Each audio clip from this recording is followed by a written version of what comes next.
We here at Attack of the Killer Podcast are hip with today's youth. We know how you teens like to hang out at the local soda jerk and enjoy a good strawberry milkshake, or going to the sock hop on Saturday nights to dance to your favorite dance moves like the twist to the sounds of your favorite music from the Big Bopper.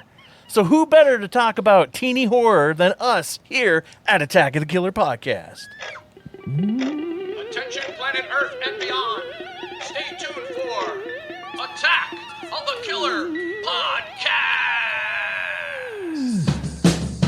Attack of the Killer Podcast. Attack of the Killer Podcast. Attack of the Killer Podcast. Yay. What? Hey, Daddy-O's, what's the haps? It's me, your homeboy, Insane Mike, and this is your jam, Attack of the Killer Podcast. This is episode number 321, and we will be discussing teeny horror. What's teeny horror? Well, hopefully someone will tell me too. Now, if this is your first time listening to the show, Attack of the Killer Podcast is a horror movie podcast where a group of friends, we get together, we pick a topic, and we discuss films within that topic. We're all just friends. We're just chilling. We're hanging out, being hip and awesome and cool. Yeah. We are the bee's knees. Do But we there have may be the spoilers. Riz? What's that? Do we have the Riz? Is that a thing? I don't know what that is. I don't know what that is. I know what Ritz crackers are. Close. Oh my, this is going to be a long episode, isn't it? Now, if you like what you're hearing, I'm glad somebody is. I would ask you to consider to join our Patreon. Now, when you donate to Attack of the Killer Podcast, you do more than just simply donate. You become part of the family that we call the Attackers. As an attacker, you get all kinds of extra content like bonus episodes. With the bonus episodes, you will get Attack of the Killer Podcast every single week. Now, our next upcoming episode, we're going to be talking about our favorite horror films from 2024 so far this year. Because at the end of every year, we do our 2-part annual top 10 list of our favorite films of that year. And since we are more than halfway through the year so far, we thought we'd give our opinions as what our favorite ones are so far. And at the year end, we'll see if that changes. Yeah. If those will stay our number ones or not. Oh, I'm already I know. dying with anticipation. Now, you can hear that episode if you become an attacker. But that's not all. You get all kinds of extra content, like your own membership card and certificate, as well as our YouTube shows. And you can even get your name mentioned on the show. You get shout-outs right here on the show, like these attackers right here. Timothy Lenner, Roman Doppelfeld, Larry Watanabe, Brett J. Royer, Seth Key, Jessica Irish, Chris Cook, Brian Godsell, Stefan Sitter, Brandy Moore, Andrew Mahler, Rod Hutchinson, Carmen DeHague, Abraham Ariano, Andrew Bentler, Casey Kelderman, Tony Miller, Mike Clayton, Rose Talashoma, Abe Kirshner, Lisa Cavalier, Holly Berg, Bill Fisher, Emily Randolph, and Greg Dedrick. And Sam Lenz. You two can Do we be have a on new list? Oh, fuck. That Sorry, is that a dick thing to do? No. not sending me the new updated list is a dick thing to do. Don't know what you're talking about, man. I just, I don't care if I get shouted out on the show. I think it's funny every time I listen. We will correct that mistake. Oh, you're good. Yeah, I didn't make the list. I just read I'm not it, a so petty don't person. blame That's me. why I waited until it was going to be Oh, I recorded am. You were on before to I called point you it out. out. Yeah. I have my day. No, I love you guys. I love being an attacker. It's Awesome. amazing. Awesome, thanks. What are we doing? Oh, yeah. I don't know. So you too can be on that list. Maybe. Maybe.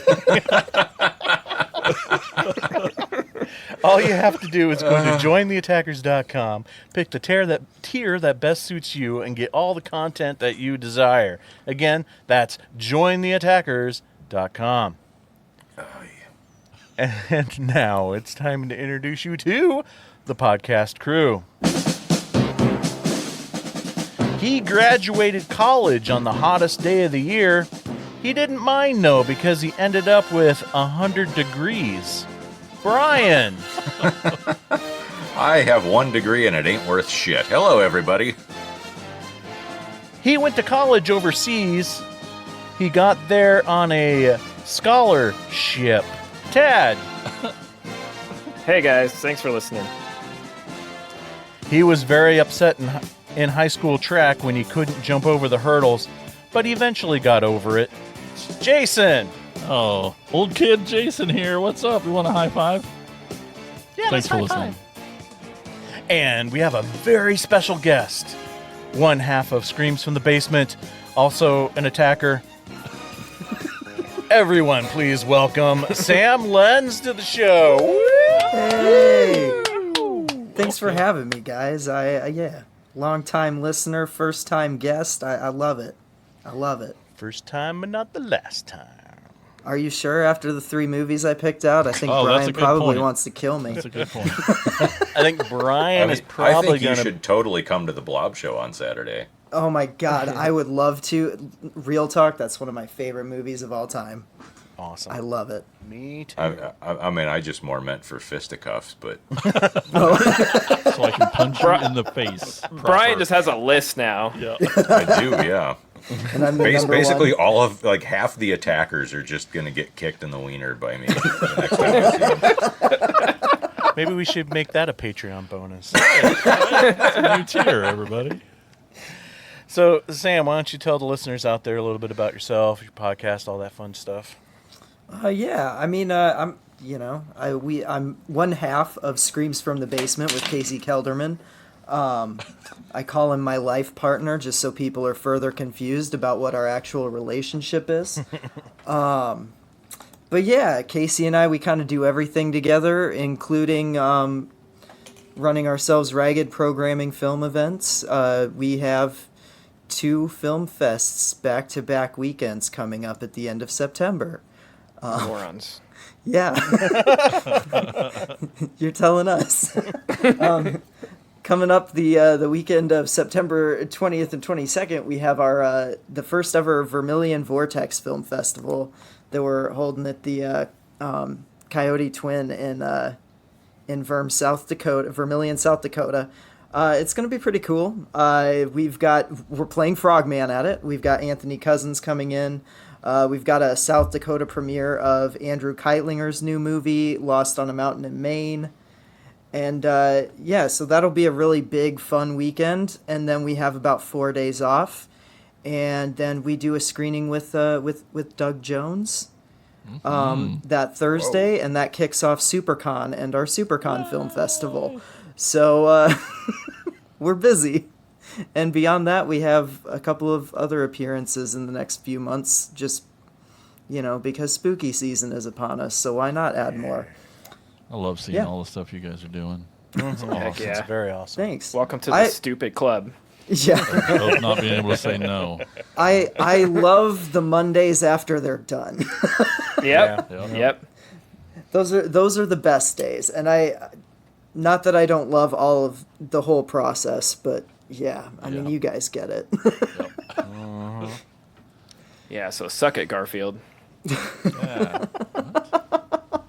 He hates Mondays. It's true. We love he does.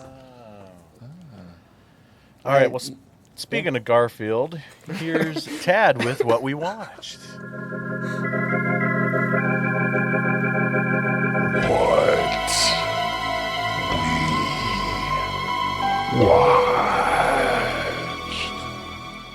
Well, if you were lucky enough to catch our live bonus episode, we talked a little bit about the new horror we've seen this year, and someone on the show hasn't filled out any of the spreadsheet. But I'm assuming he's seen some movies. So, Brian, what have you watched? The fuck is a spreadsheet? I know. Okay, so I watched a French erotica movie called I Am a Nymphomaniac. It's a newer release from Mondo Macabro. I'm writing that down. Fun, trippy time. saw Bloodbath at the House of Death. It's a silly little horror comedy with Vincent Price that Vinegar Syndrome just put out. I love that one. Yeah, it was pretty fun. A lot of the jokes, as far as political correctness goes, have aged like milk. Yeah. But it helps that a lot of the worst ones came out of Vincent Price's mouth, so they somehow wound up being sort of charming anyway. Got to the theater to see Alien Romulus, and hey, it only took 32 years for someone to make another good Alien movie. Oh. No, Awesome. Romulus is really it has some issues, and a lot of it like they shoehorn in some dialogue and some scenes from other movies to make the idiots clap their butter slathered flippers together like seals in the audience. And there are a couple of things that made my eyes roll back in my head so far I could lick my own irises. But it's got some really good world building in the first half.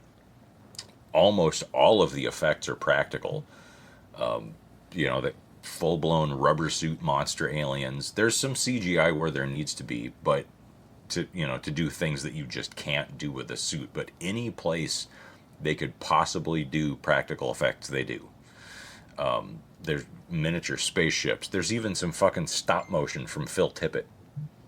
Huh. Like, it's, yeah. Wow. The visuals, on a visual level, it's just about perfect, except for one thing, which is one of the things that made my eyes roll back in my head that's real bad, but it's kind of also a spoiler, so don't need to worry about that. The bike riders, that's pretty cool. It's Almost watched that. honest to God 1960s style biker movie made in 2024. Go figure. Onyx the Fortuitous and the Talisman of Souls. We watched that, popped up on Prime because That it was had one movie Jeffrey you just Combs said? and Barbara Crampton. It's silly and fun. A little bit of it. It's over the top to the point where it is occasionally grating, but it's got some neat effects and some good laughs, and most of it's fine. The Beasts, that's a 1980 Hong Kong flick that's sort of a cross between Deliverance and Last House on the Left. Ooh, oh my. Yeah, but this is lot of pre-category squealing. 3 rating. So for being a movie that is pre-category 3 rating, it is surprisingly gross. Huh. But the best movie that I have watched since we last spoke is a category 3 flick called Trilogy of Lust. It is I was told it was gross, and it's grosser than I thought it was going to be. Oh my. It ends with a gore-drenched fisting, followed by what is quite possibly the greatest dummy drop in the history of cinema. It may be difficult to get a hold of. I don't know. I got a buddy who hooks me up with the weird bootleg category 3 shit. But if you can see Trilogy of Lust, check it out. It's fucking awesome. Is it a Say, better? no one's trying to get a hold of it, so don't worry. about There are only 2 Trilogy of Lust movies, by the way. Go figure. But Oh. I'll probably watch the second one after Record Tonight as a palate cleanser from all this. Anyway, Talk. yeah. Is it a better dummy drop than the one in Dr. Butcher MD where the dummy's arm falls off? Because that was a bold It's- statement. Okay, do well, dummy drop no moves. arms go flying off. Damn. But it is off, like, it is a, for scale, there are 2 dummies getting dropped, and it's off a much higher precipice. Cool. So I guess it's less funny, but it's more visually striking, if that helps. Anyway, that's what I watched. Who's next? All right. Mike, what have you watched? Not much. So Simon and I have watched the Harlequin animated show. So much fun. Love it. It gets pretty vulgar. So, if you think like, oh, another DC cartoon. Well, no, it's full on, like, the one that, like, I almost wanted to walk out of the room trying to watch it with my son was the Valentine's Day special at the end of, I think, season 3, where so to put it in perspective, like Harley Quinn is dating Poison Ivy, and she wants to give her the best Valentine's Day ever, so she goes to a cult shop run by Etrigan the Demon and buys a potion that would give Poison Ivy the greatest orgasm ever. And when that happens, she releases these pheromones in the air that causes everyone in Gotham City to stop what they're doing and just hump right in the streets. So that gives you just a taste on how vulgar the show gets. Anyway. Man, I really need to watch this show. I've heard it's fantastic, and I still haven't gotten amazing. around to it. Oh, it's great. It's so funny. It is. It's just, and then being a DC fan and being a guy that appreciates, satire and everything. I feel like it's such a fan service to the DC guys, but also, it's just wacky enough that I think everyone can get something out of it. With that said, they've even done a spin-off show now called Kite Man, Hell Yeah. So one of the more obscure DC villains of all time, Kite Man, whose real name, this is his real name in the comics, Charles Brown. He was in the first couple seasons as Poison Ivy's boyfriend before she realizes that who she really is. And apparently he must have been like a fan favorite because he's got his own series going on now with his own group of obscure DC characters running around. So we've been watching that. It's currently running. There's still more episodes to come, but it's just a lot of fun, and so many cool voice actors show up. Alan Tudyk plays both in Harlequin and in Kite Man. He does the voice of the Joker. He also does the voice of Clayface. And he's so good as Clayface. His Clayface is awesome. It's so so funny. Yep. Anyway, so other than that, I have managed to get a newer film watched here super recently. And I watched that new Quiet Place movie. What's it called? Even Quieter? Is that the name of it? Day one. Day One. A soon-to-be quiet place. And it was pretty A loud good. place. It was pretty good. It would have been, I think, a lot more fun in the theater because it's just a fun run and hide from the aliens type of thing, and getting to see once again New York getting destroyed is always a good time. So I'm actually looking forward to checking that one out because I'm curious as to how they explain away how these super hearing sensitive monsters didn't just get wiped out in like 10 minutes of showing, especially if they land in New York. Like, you'd think just the cab horns honking alone would have killed all of them. Yeah, sensory overload. Yeah, Right. Yeah, you would think. Yeah. There's a few things that as far as if you're gonna go by the hearing rules, that I'm kind of like, meh, but it doesn't matter. And then I think Tad, you've talked about it with the cat. The cat does make for one of the cooler characters in the film, and definitely a lot of great suspense of like, don't kill the cat. Anyway, that's what I watched. Well, I'm going to go over to Sam. What have you seen recently? We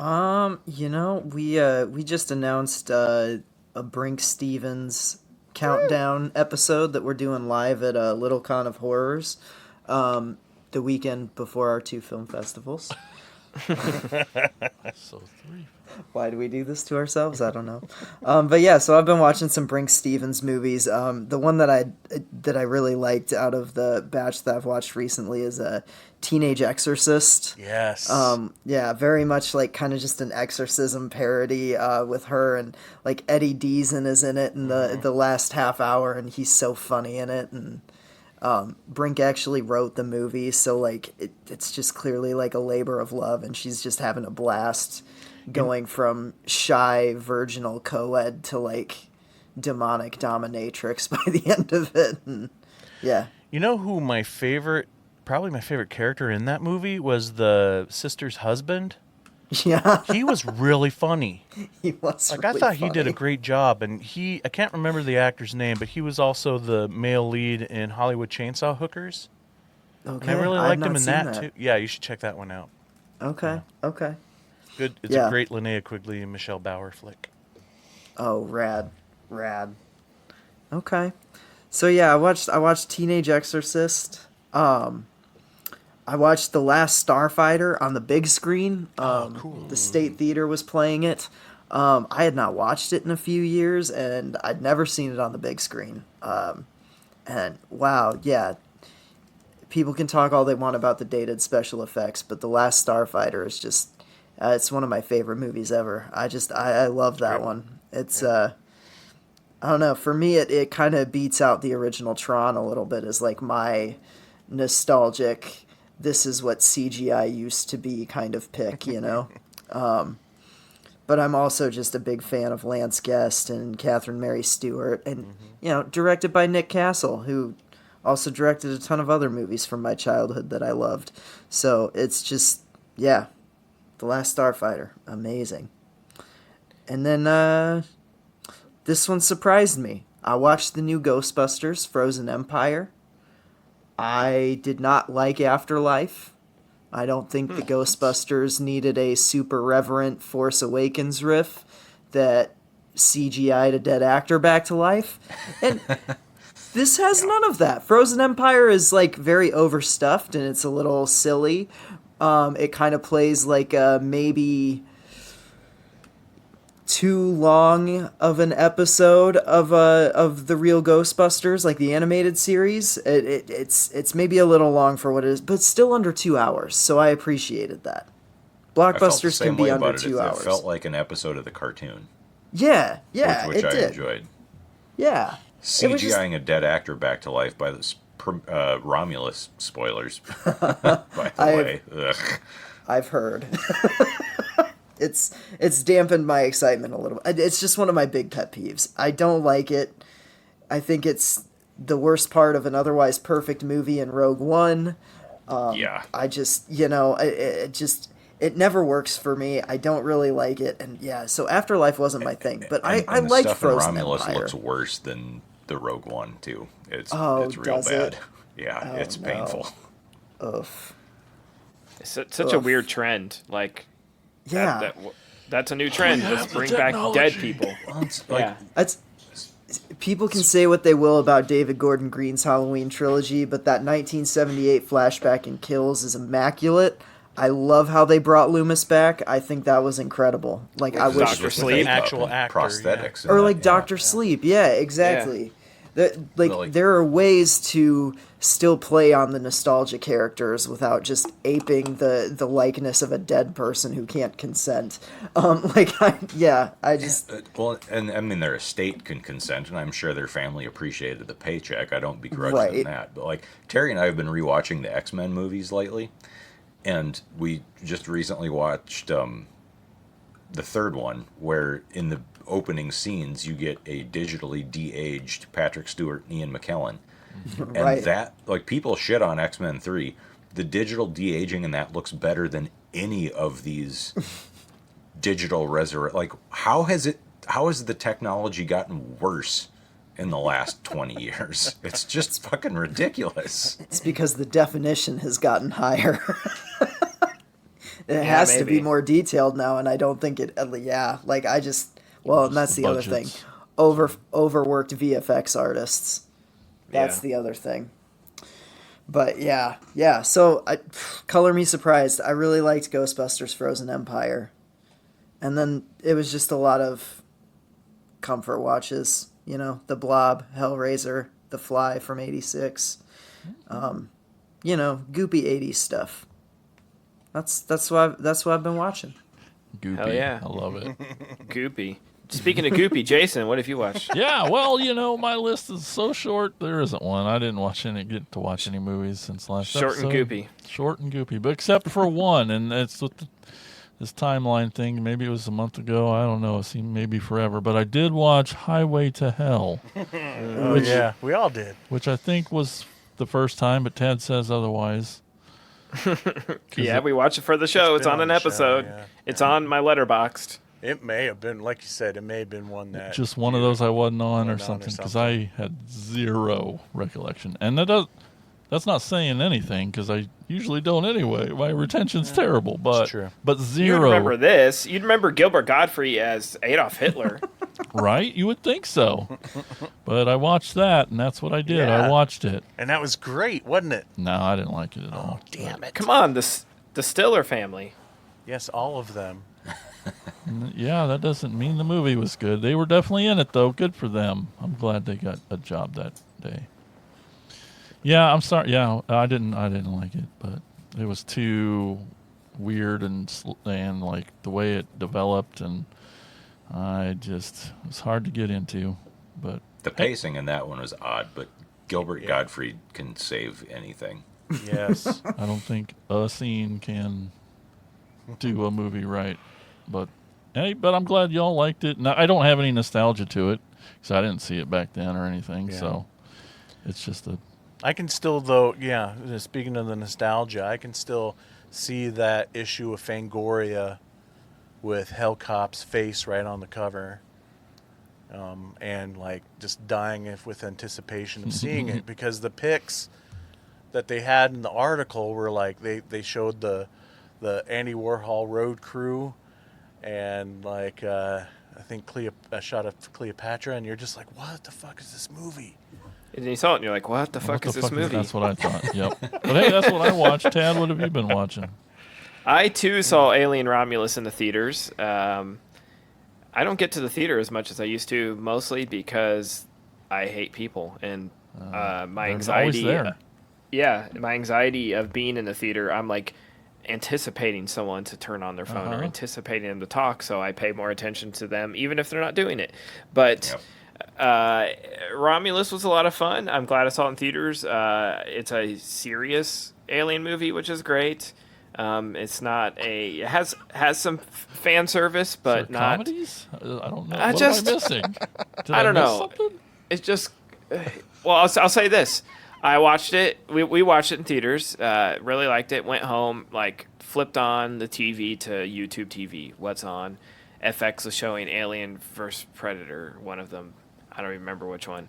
Turned it on, and it's so fucking bad. And it's just like It must have been I- Requiem then. The first no. one is just like dumb fun Monster Punch, but Requiem is Yeah. like the only reason that isn't the worst movie in either franchise is because The Predator and Covenant exist. I like. I almost said I like the Predator, which Jason will cut out from the episode and incriminate me with. Yep. But Soundbite. I like the movie The Predator.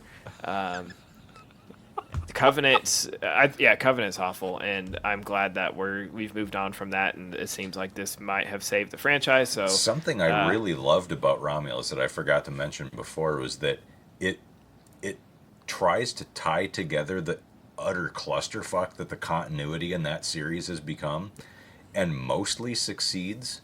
It actually fails in an odd way with the whole CGIing a dead actor back to life thing, but there is an offhanded comment that ties Prometheus and Covenant into the continuity in a way that makes Prometheus 60% less stupid and makes it completely possible, like I've been doing since I saw it, to pretend Covenant just never even fucking existed in the first place.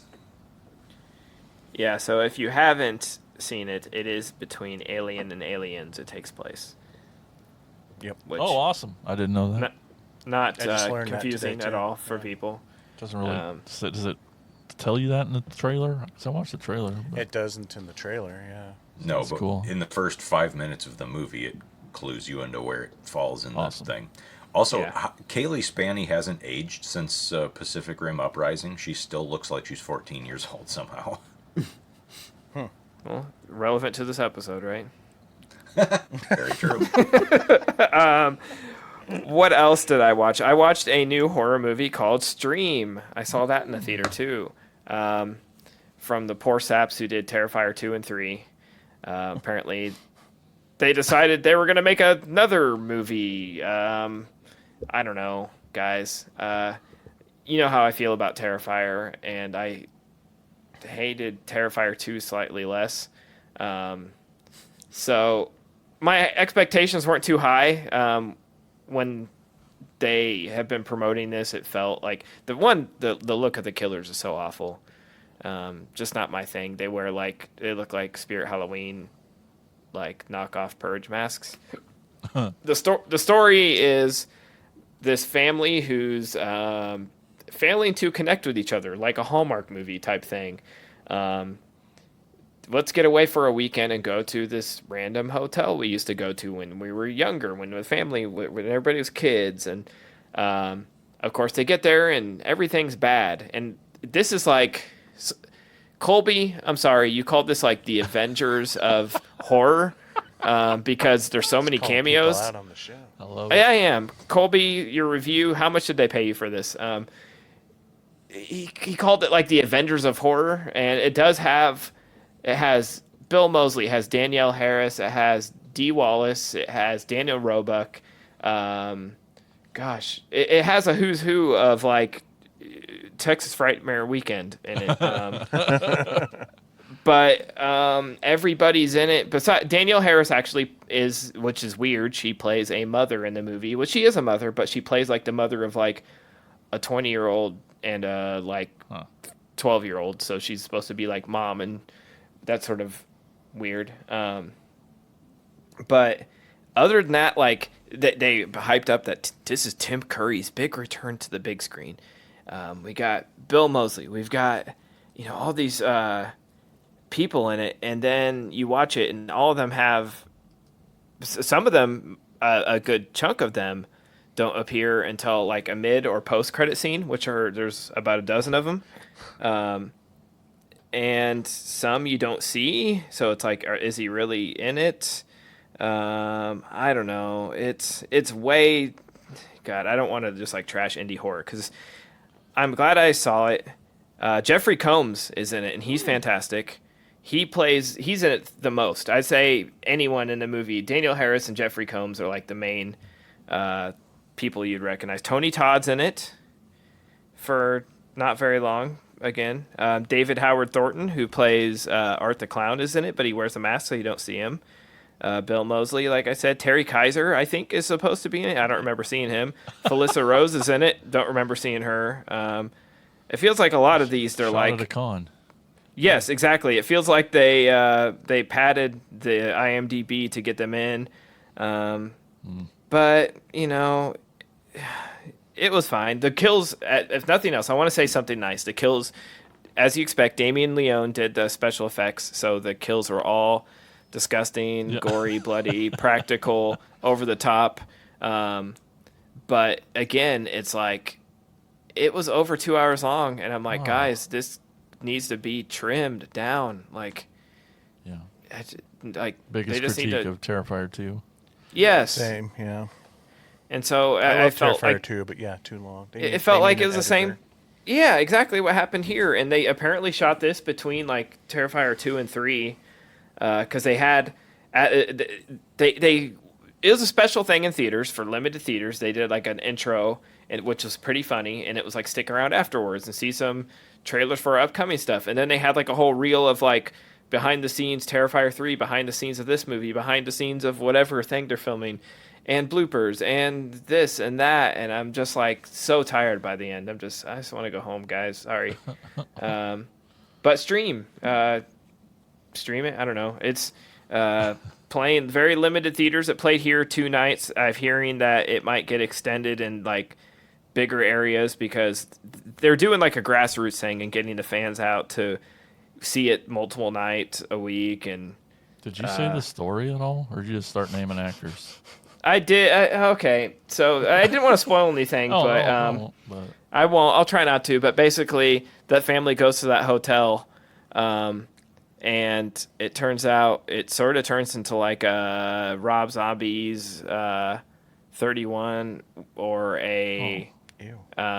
Yeah, so like these people are like streaming in the hotel as they watch these people who got fooled to check in are trying to survive these killers who wear like Spirit Halloween masks.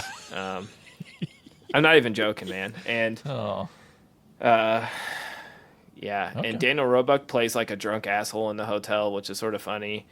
But again, like I can. I'm like ranting now, but there's scenes where it's like, You let's brought get up Bill Rob Mosley Zombie. in it. Yeah. Go ahead. Well, I was going to say, you brought up Rob Zombie, and I was actually thinking about him while you were describing this earlier, that, everyone accused him of stunt casting in, House of a Thousand Corpses and Devil's Rejects, his good movies. But he hired all those people. He hired Sid Haig. He hired Ken Foray. He hired Bill Mosley, because they're great actors. They're cult Right. icons for a reason, but he actually used them well. It wasn't stunt casting. None of those Absolutely. movies were advertised on the point of watch this because it has these people in it. He just Exactly. hired them and put them in roles where they fit. But this sounds like the fucking textbook definition of stunt casting, where they had a dog shit story and just stuck all these cult icons in it to trick people into watching it. Like Death House. Absolutely. Yeah, Death because House, fuck. this is literally like the movie's over and then like a horror icon shows up, two of them in like in a scene, and it played no role into the story. It's like as if they had finished filming, and again they're at like a convention, and like Bill Mosley was staying in the room next to them, and it's like, hey, we have like a fake hammer if you want to come over and shoot a scene so we can put you in the credits. I mean, they did the same thing in Terrifier 2 with Chris Jericho. He's like the Exactly. third build He's person in that movie, and he's not in it until the mid-credits scene. Right. Like, It's the same insane. thing. Yeah. And it's the same production, like middle of the road, where it's like not quite like local film festival quality, but also like, how did this make it to a theater quality? Because like I've seen stuff that's straight streaming on Tubi that has better production value. I don't know. I think it's like also just on the positive side, it feels like at least all these like people who see each other at conventions all the time and stuff, they would have probably had fun shooting it. But again, almost none of them probably got to work together because none of them are in the same scenes with each other. It was like they shot it over a 2-year period whenever they could be at a convention and use a hotel. Like it felt like this was like a host hotel for a convention, and they just shot it at night when everyone was sleeping and let the actors. Yeah, I don't know. That stream, that's what I watched. All right, thanks, Dad. Let's get into some teeny movies. Let's do it. Jason, what's our first one? Our first one. Oh my gosh, guys. I'm so excited for this one. I can't help it. I got my pom-poms out and everything. Rah, rah, rah. We're talking about a movie from 2022. That's right. And it's called Bring It On, Cheer or Die.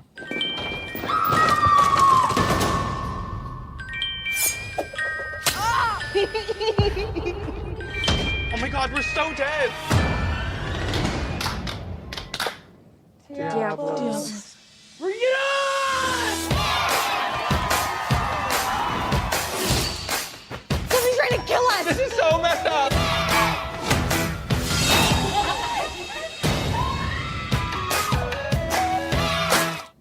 Yeah. That was just it? Oh, shit. They only had teasers. That's all there was. All right, let's see here. When members of a cheerleading squad disappear while practicing their routine in an abandoned school, the remaining few must band together to unmask the assailant.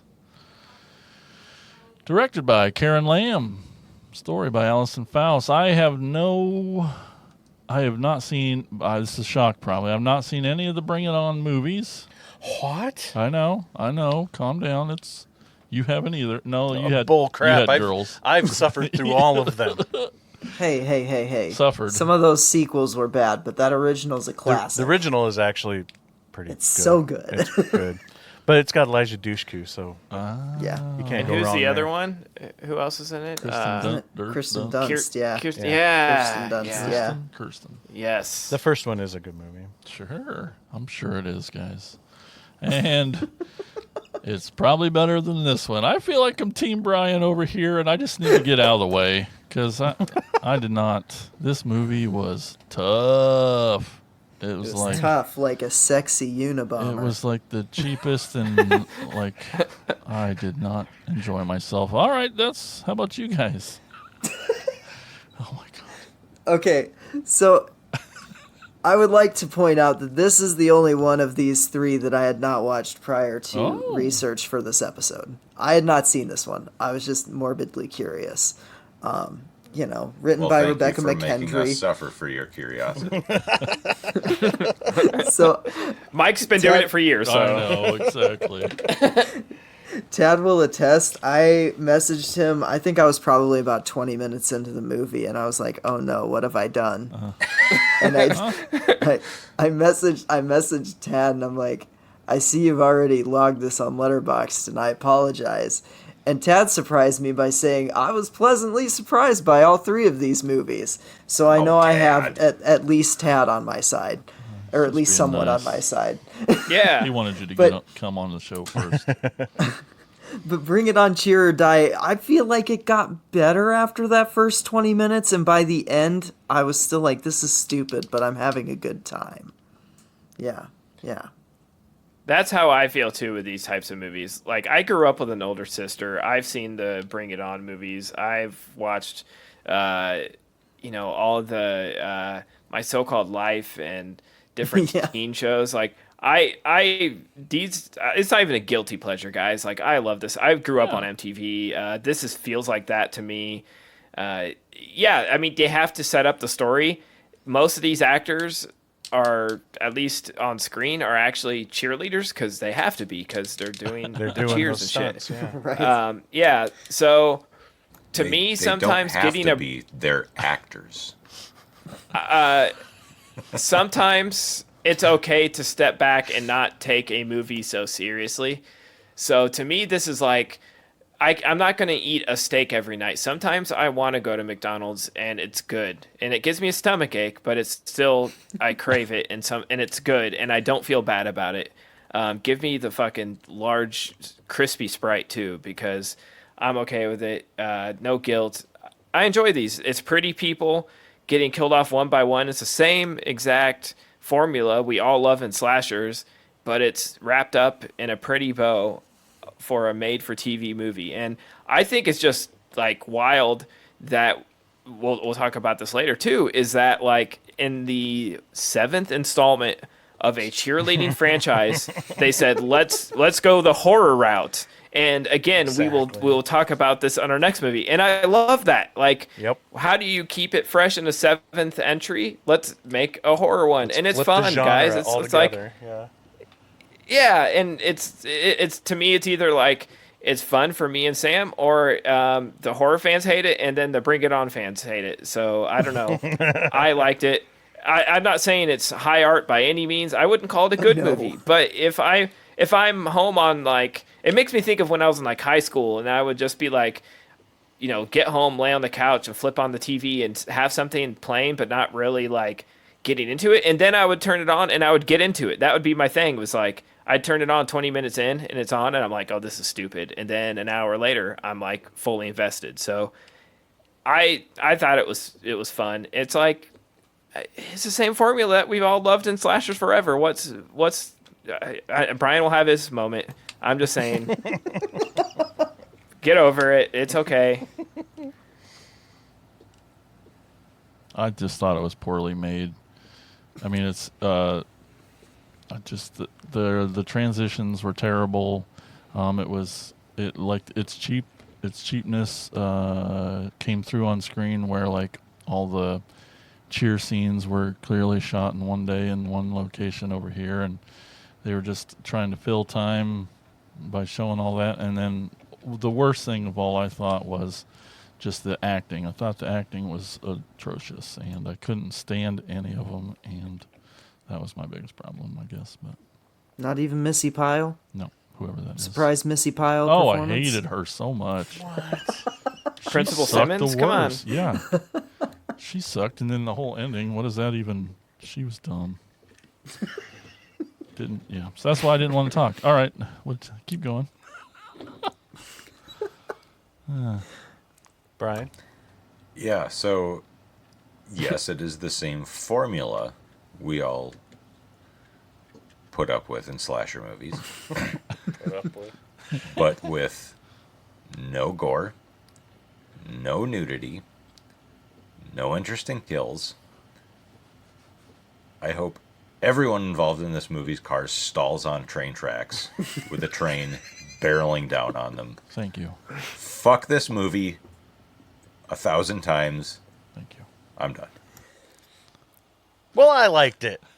Okay. Yeah. Why? I thought it was fun. I was entertained. Fun. I was never bored. I like, I think Sam, you were saying that the first half is kind of meh or whatever.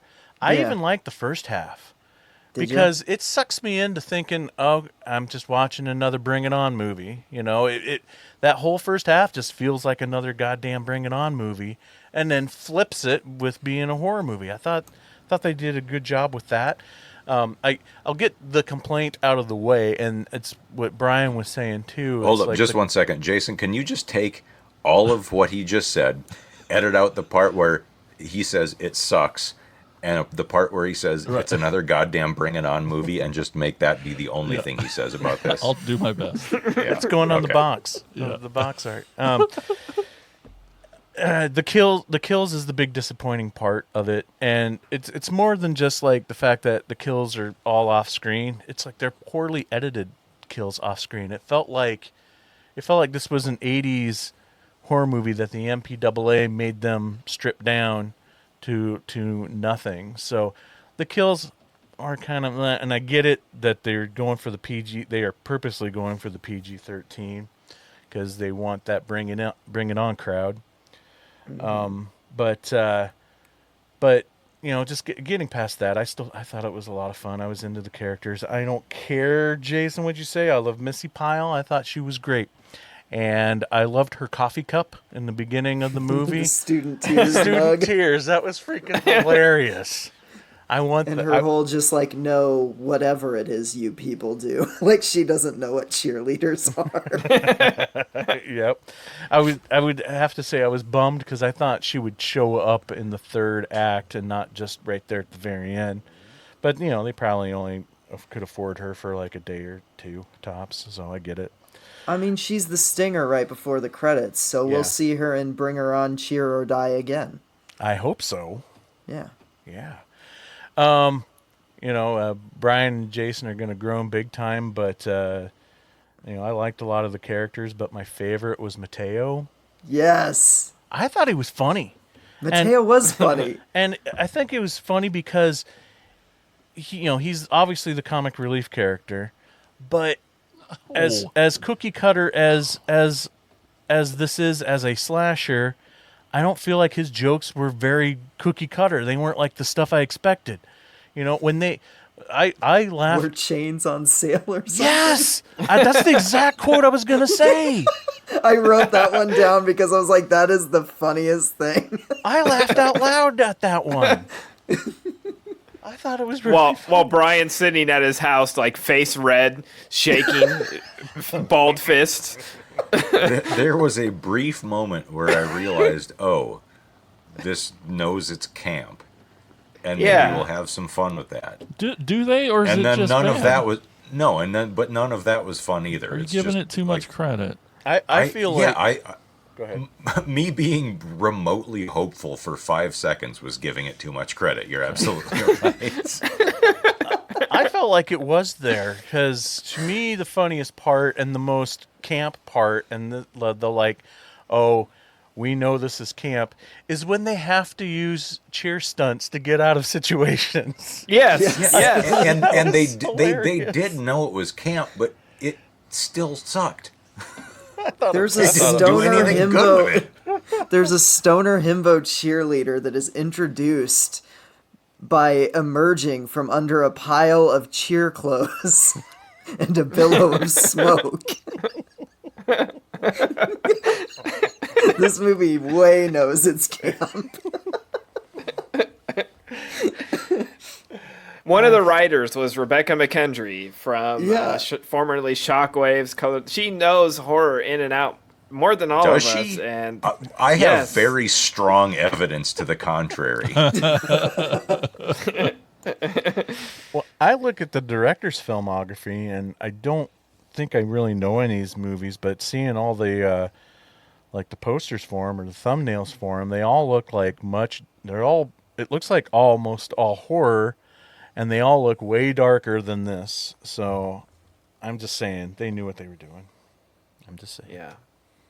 All women writers, directors. Really cool. Yeah. All right. Any trivia for this one, Tad? Not a whole lot. Mostly it was just like this actress played a cheerleader in this other movie. The big one was just that this is the 7th movie in the Bring It On franchise. I don't know if there's been one since. This was a straight to sci-fi movie. I don't know if it was a sci-fi production. I think it was because it's right on the poster and the everything. So, Which Yeah. would But not also really any- explain no gore and no nudity. I mean, I can. No, it wouldn't, Yeah. because fucking Chucky is on sci-fi. Yeah, Chucky You're and right, Slumber but- Party Massacre. But I can totally Yeah. see this movie being a franchise killer. I also noticed that all teeny movies start with a flashback. I don't know if you guys knew that. This is true. I Yeah. noticed that too. Like all three of these. It's the only way you can tonight, start a teeny movie these days. apparently, yeah. It's the only way to start a good slasher, you guys. Oh. Well, Or a bad one. It's because the original does it. Well, not the original, but Halloween does it. Halloween's a flashback. And every other Yeah. movie since then has been like, we have to have a flashback. And that's This why might be the Halloween only is time- the best. yeah, John Carpenter's Halloween and Bring It On, Cheer or Die have been somehow connected. Ted, you're just pouring salt right on and Brian and Jason's wounds. All right, so we should probably move on. One more thing. Oh, sure, thanks. I love the final girl's hair. I just wanted that noted on the cast. It was just, it looked nice. Is she the one with the bangs, right? Yeah. Like she pulled Yeah. off bangs. Not many people can do that. So Yeah. I thought it looked And I nice. and I like it, I'm a sucker for like almost any movie set around Halloween. And Yeah. it's like the perfect timing too, so give me that too. It Yeah, could have used a little more like Halloween decor. I get that they're in an abandoned Yes. school, but yeah, like That's that what I was was gonna maybe say. my biggest thing aside from the kills was like I wish there would have been more like, for lack of a better term, Halloween porn in this, you know? yeah. I Yep. feel like it's a crime to say, "Oh, it's Halloween," and then not have any Halloween aesthetic in your film. Yeah. Give me some pumpkins. Yeah. Something. Even some rotten pumpkins in that old abandoned school. Yeah. Yeah. Yeah. Or some some vintage blow molds or some old cutouts on the walls. Yeah. Maybe the school closed down on Halloween originally. So Yeah. the all those cool decorations things still are not in this movie. So But can Don't you confuse imagine that. if they were? just because they said Halloween reference right in the beginning doesn't mean all those things are in this movie. They are not. Halloween But they bring porn, them into my head. And blow that makes me molds, happy. Pumpkins. Anyway. All right, Tad, what's our next film? My Super Psycho Sweet 16. Every girl dreams of turning 16 I only turned 16 months, so my party has to be perfection. and celebrating in style. My friends are gonna freak when they find out I reopened the roller dome. Who wants to party? But things don't go as planned. What the WTF is she doing in my Sweet 16? I just saw your ex flirting in the hallway with Sky. Rotter. They are not hooking up. You actually like that loser? What, do you have serial killer fetish or something? The only reason Greg would talk to a psycho like you is if he felt sorry for you. Madison's party is about to go from super to psycho. Chloe? You psycho skank! You ruined my party! It wasn't me! It's my father. This October, everyone's invited. It's like the party of the year. No one escapes. You can't ruin my my birthday. No one can ruin this night. My super psycho Sweet 16. So I'm a bully. I'm a huge bitch. I don't deserve to die for that. Holy shit, that's a great trailer. A spoiled teen's birthday bash turns killer after she convinces her parents to reopen a roller skating rink where murders took place. So I've always wondered where you guys got the inspiration for Demonica. Now I know. So funny. Wow, you just don't want to be their friend anymore, do you? Kat is enjoying this way too much. So if I'm not mistaken, and Sam, you can correct me if you know, this is another spinoff from a show, My Sweet 16, that was on MTV. But I believe My Sweet 16 originally, was it like a reality show where they actually followed teens who had these extravagant 16 birthday parties? I'm pretty sure it was My Super Sweet 16, and they just added the psycho into it. Yeah, and it was very much a show about a bratty teen getting getting the most rich ridiculous over the top cars and like musicians playing at their parties, and it was a reality show, right? Yeah. Like basically the parties that were in this reality show were like, they put the party in this one to shame. Like they had more money in the budget for those Sweet 16 parties than they did this entire movie. Guaranteed. Which is just ironic.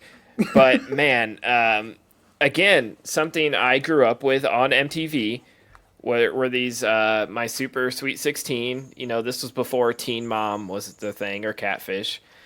This was like the beginning of reality TV. I had an older sister, again, who watched this kind of stuff.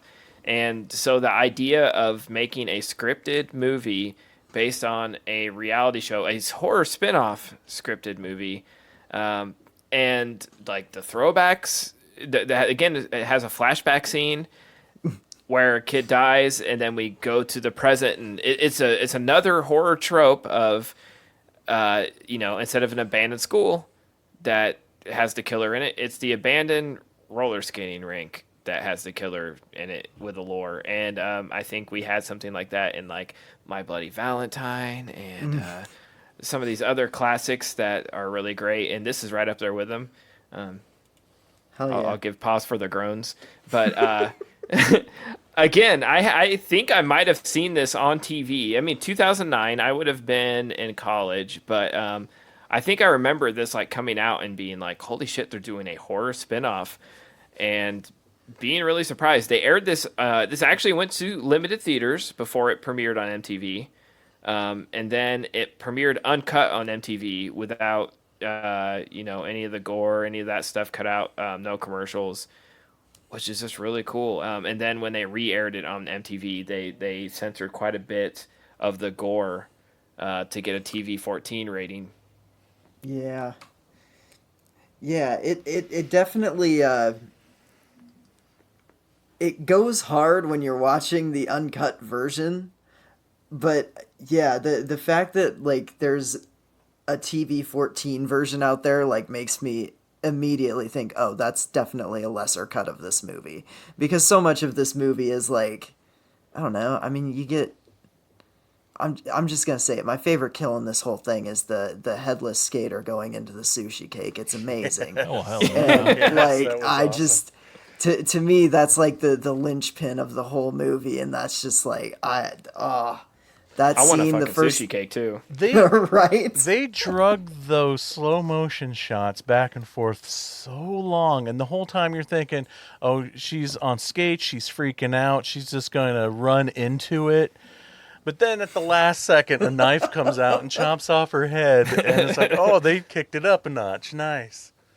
And it so feels like a direct homage to De Palma's Carrie in so many ways, just with the music and the slow-mo. And I mean, yeah, it's the MTV My Super Sweet 16 version of that, but I don't know. I love this movie because there's little things like that make me think, I don't know, there's someone behind the camera that at least kind of knows horror and is trying to just make the MTV version of it. And, I'm also someone who liked the MTV Scream series when that came out. At least the first two seasons. I thought 3 was pretty bad, but yeah, the first 2 seasons were great.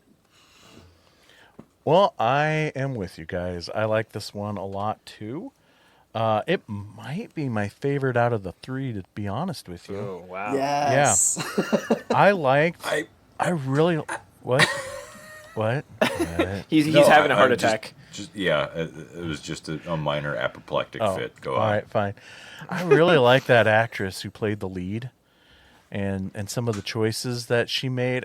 Because I feel like they flipped a lot of tropes in this movie. Like, she's the outcast, and everybody looks down on her because she had a psycho dad that killed some people, but yet she was still, I wouldn't say like completely upbeat, but she didn't back down when she was getting bullied.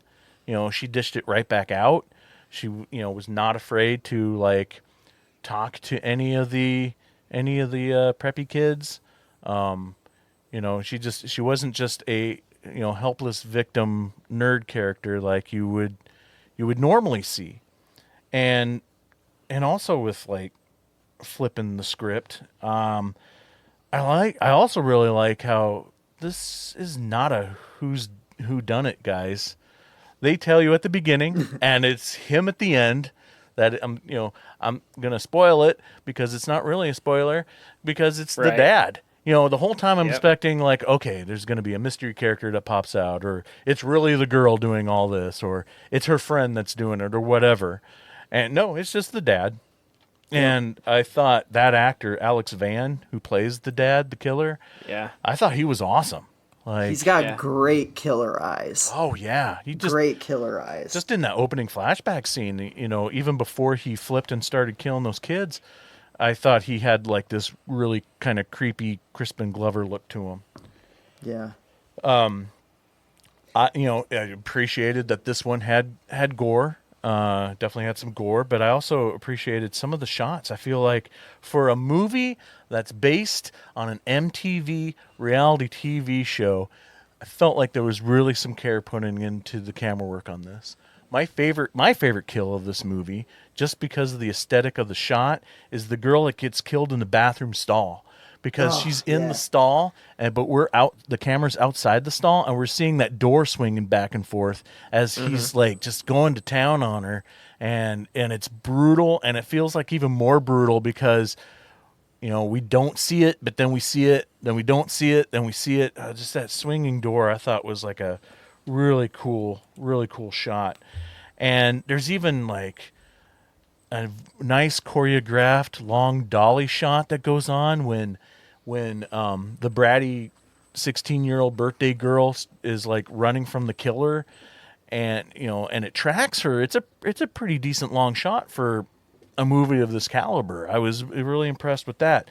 So I had to look, and this is directed by Jacob Gentry, who did The Signal. And oh shit. Yeah. So that's funny. Exactly. So that even impressed me even more. And apparently he did the whole trilogy. He also did. There's 2 more guys. Yes. They're not as good as this one, but they are fun. Okay. I own all 3.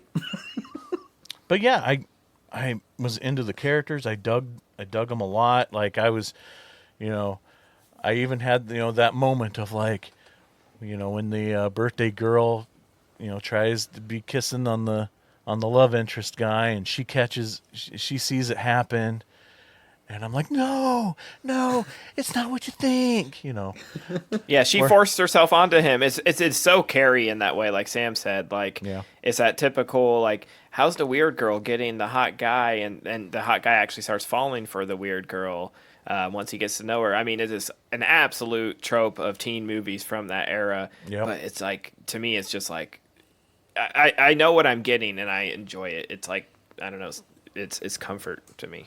Yeah. So you guys know the best friend in the movie, I can't remember his character. The hideous guy with the glasses? Yes. Dorky. Yeah. Yeah, God, the dorky he's not guy. attractive in any way. Okay. Yeah. Okay. But is it Derek? Do you want to? Yeah, Derek. He is one half of the directing duo that directed one of, and I know a couple of you guys had this movie on your top 10s last year.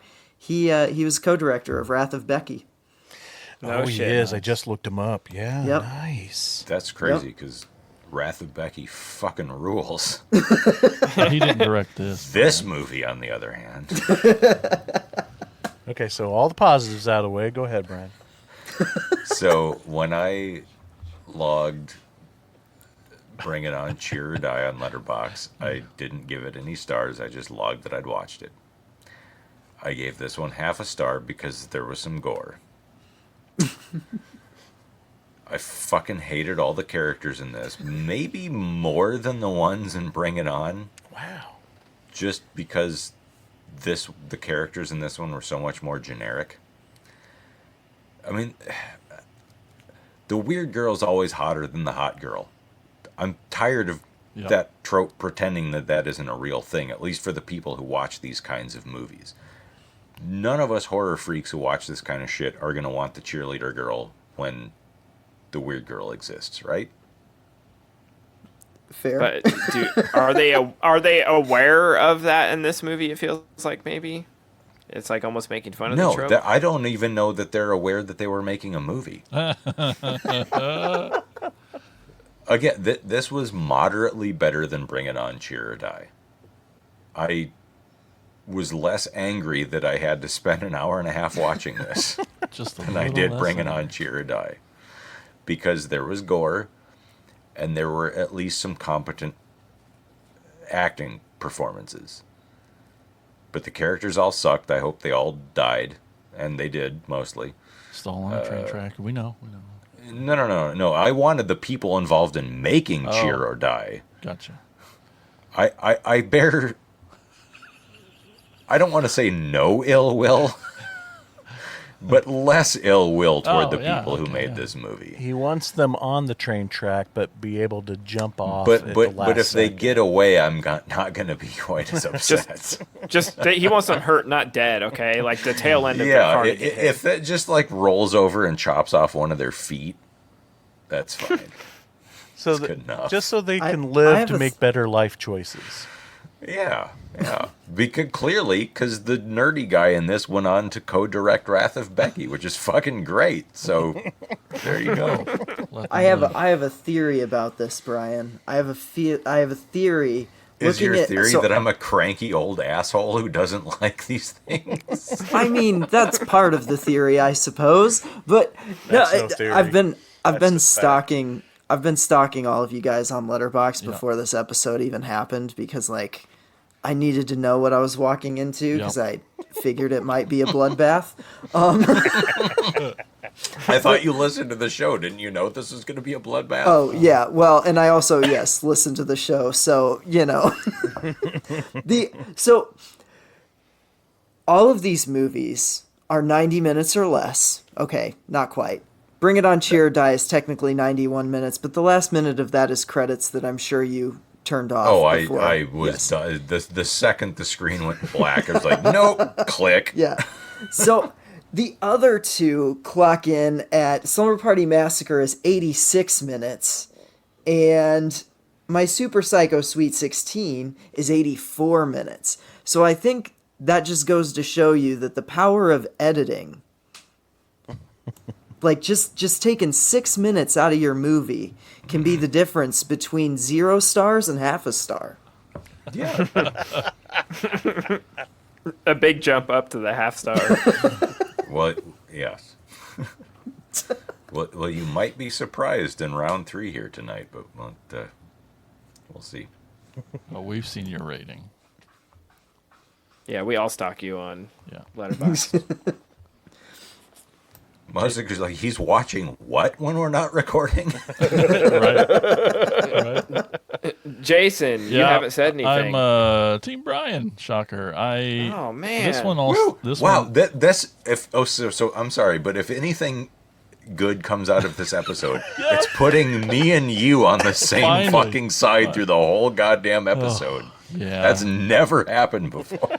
This movie fucking pissed me off to no end from the first fucking scene. I hated if you weren't if you didn't hate this fucking Craig guy in the flashback, the biggest piece of shit that's ever been on film before. Oh, you talking the kid? the kid that The gets kid killed? that gets the jousting stick Yeah, through you're the supposed face. to. You're supposed. I think you're you're supposed to to hate him. No. I can. They did a Is he great job supposed of to- writing him, is what you're he saying. supposed to make me want to turn it off before it even gets killed? Cause Yeah, I you're supposed to be fucking- so mad when he gets killed, you celebrate. No. I will say he was a bit over the top. I Jesus I was Christ, like, he okay, was over I the get it. top. He's gonna be the one to get killed. And And honestly, he's I gonna think get killed to Limp Bizkit. yeah, that scene. I was was just actually- gonna say. The music was The- the I best think- part of the... Yeah, I think the music is why it's like not available anywhere. Like you Yeah. cannot find this Yeah. outside of Apple TV. Like I paid $4 to own this, and I don't regret it. But I think it's because of the music rights. Probably. yeah. But any slasher that starts with Limp Bizkit and ends with AFI has my undying Yeah, devotion the and AFI love. at the I end Hell is just, yeah. the best part. yeah, That is the just Miss a- Murder needle drop. Further black mark. But yeah, that first scene got me so fucking pissed. There's no chance I was coming out of the red on it. That was just, I couldn't stand the main blonde girl, and The it just birthday girl. and it made me hate. Oh, sorry, Sam, I love you as a person, but it makes me hate all these fucking movies that are. The Mean Girl shit. If I never watch another fucking Mean Girl the rest of my life, I'll be the happiest guy. I can't stand being in the world of these movies. But you know what made the birthday girl tolerable for me is the Because fact she that has perfect nipple placement. yes, but also the fact that the nerd girl didn't take her shit. Well, yeah, she was my favorite. Yeah, she was great. I liked her.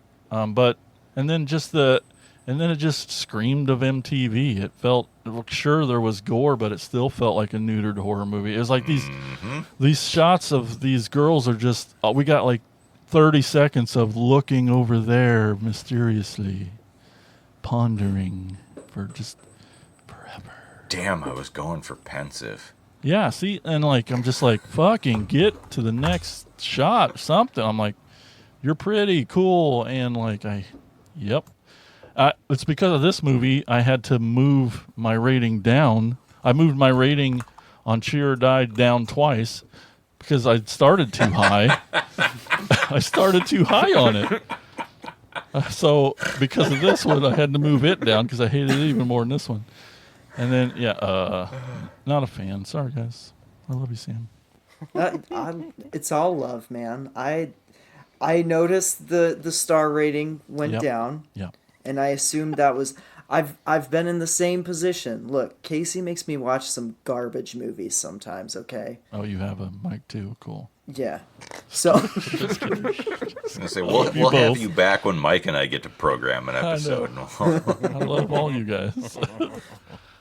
no, It's not for me. It's not for me. That's all. I'm glad you That's guys cool. I am someone who went and saw Lisa Frankenstein twice in the theater this year, you know? Like good. But that was that's good. just Oh, Yeah, that was well, I'm actually glad we well have made. some common ground. Yeah, Oh. yeah. Just kidding. Lisa Frankenstein rules. And yeah, I don't know, this teen I grew up like I'm a millennial, you know, like I started in the 90s, I moved into the 2000s, and like when I was first getting into movies, it was when we had that huge teen movie boom, the Bring It Ons, the Step Ups, the Stomp the Yards, the Mean Girls, like all of those things, and like the House Bunny, you know, and I Yep. was just watching shit like that all the time. I loved it. And yeah, so like There are some good movies though. Like Mean Girls is a good Oh, movie. that I movie's like that fucking Yeah. flick. incredible. Can't Hardly Wait is phenomenal. Yeah. One of the best teen comedies probably ever. but These movies, it doesn't just because it's, I don't know. They're gonna cut that clip off, like that quote. Brian Clark says, "One of the best teen movies ever, My Super Psycho Sweet 16." No. I said Can't Hardly Wait. Fuck you. Out of context, you said it during the review at some point. I don't know what it is, and it's not about calling you guys out. Maybe it is nostalgia for you. It feels weird for Mike because he's older, maybe. But like, I'm not. It feels like you guys are not Sam. Maybe Sam and Tad get a pass. Maybe I'm calling you. But like, it just feels weird because like, 'Cause I'm more hip than you. that's probably it. That's usually what happens. I don't know. I can't. So I can't. You're trying to say like old boomer alert, right? I can't meet these movies halfway. I don't have anything to get me to them. It feels like you guys are trying to be nice because Sam is here. I'm just kidding. I don't mean it like that. But like, but it's like, I'm like, you guys, are you watching the same fucking movie that I am? These are so bad. These are. How can you make yourself have fun watching these? These are terrible movies. I'm between. Do you think this you about and Mike the third and one I don't know too? how old Sam is, but I'm definitely like but with Tad, I'm between Tad's age and you and Mike's, and I know Mike's a little older than you, but barely. Yeah, I see what you're saying. Seconds. Like Sam, Wake how him old up are and you, ask Sam? him. Yeah. I am. So I am 31. Jesus, you're a my fetus. Fucking Lord. Well, didn't you hear he said when I started in the 90s? He was being nice, did. not saying I was born in the 1990s, guys. Yeah. Oh my God. Oh, so born in you the didn't mean 90s. started watching Watching, movies. that's what You I thought. literally meant your life no. started in the 90s. I started watching movies in the 90s. You guys, 1999 was a great movie year no matter what your age. I mean, That's debatable. The thing is when Sam was Yeah, saying all for sure. that, was going through my mind. It's like, you could be one of my daughters, because Exactly. that's Yeah. exactly Yeah. what I was going through in that Exactly. exact Sam same was time. watching the same movies as your daughters. I was is what you're watching saying. those Maybe movies that's why too, Mike but that's is being because of kinder children. to these, because you're having like sort of a nostalgia attack because your daughters may have been watching.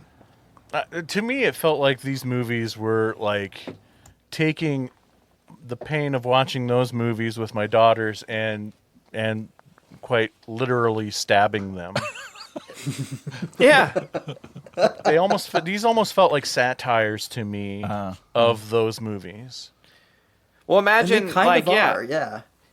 Imagine like you know your you have a daughter and she loves like teeny girl movies, and then they make a fucking horror spinoff, and your dad's obsessed with horror. That's like the perfect recipe. It's a gateway. We finally have something to bond on. Now, if we just get the High School Musical horror movie, then Ooh. Or you could what's just the- watch, yes, Sam's please. Cream Dream. Dear or you could just God. watch Castle Freak with your daughter when she's 8, What's like the normal people do. what's the Christmas horror musical? I guess the Anna World? and the Apocalypse. And Apocalypse, yes, Yeah. there we go. Great, It yeah. was. That movie's amazing. Sorry, I love you guys. Were you Let's done, watch that Jason? instead. Yo, I'm done. Okay. Please So- stop me. So, Tad, do you have any trivia for this one? There's quite a bit on this one. Originally, MTV came to Jacob Gentry, the director, with the idea, and he thought it was terrible. And then he watched the show and thought, I can do this. And then he watched the show and it's like, oh God, it's even worse than I thought. He watched the show and he's like, yes, I would love to kill all of these Yeah. kids. Yeah. Probably accurate. Again, this had a very limited theatrical run in the U.S. October 15th before premiering uncut on MTV the next week. In an early draft of the script, there was to be a construction worker working on the roller dome who would eventually get decapitated. Later, during Lily's chase scene, she would discover the head next to a dumpster, but it was cut due to the amount of unnecessary characters. So they know how to cut the fat off these movies. Let's see. All of Sky's drawings were done by Lauren McKnight, the actress. And on Thanksgiving weekend, MTV aired a What the WTF edition of the film that features on-screen, behind-the-scenes look at the film and interviews with Juliana Gohl, Lauren McKnight, and Chris Zikla. MTV hasn't shown this version of the film since, so sort of like a pop-up video version, Oh, okay. Interesting. which was a thing in the early 2000s. Brian and Jason. I know what pop-up videos are. Remember, I had teenage daughters. Yeah. So that's what I have for trivia. Sweet. All right. Brian, what is our last film of this Our topic? last film is 2021's Slumber Party Massacre. Call me when you get there. I will. Stop. Don't make eye contact. It'll give her an excuse to give safety advice. Could you imagine if we got pulled over? We're not getting pulled over. We'll just invite the police to the party. I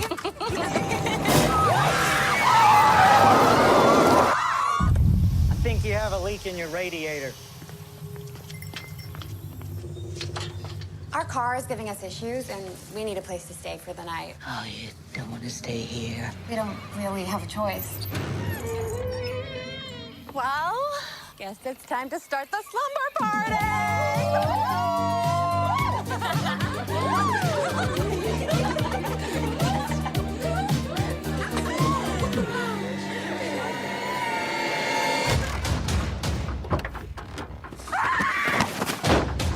Alex, you're bleeding. It's not my blood. Check all the windows. What is going on? Now! No matter what he does, we are ready. Russ is alive and killing.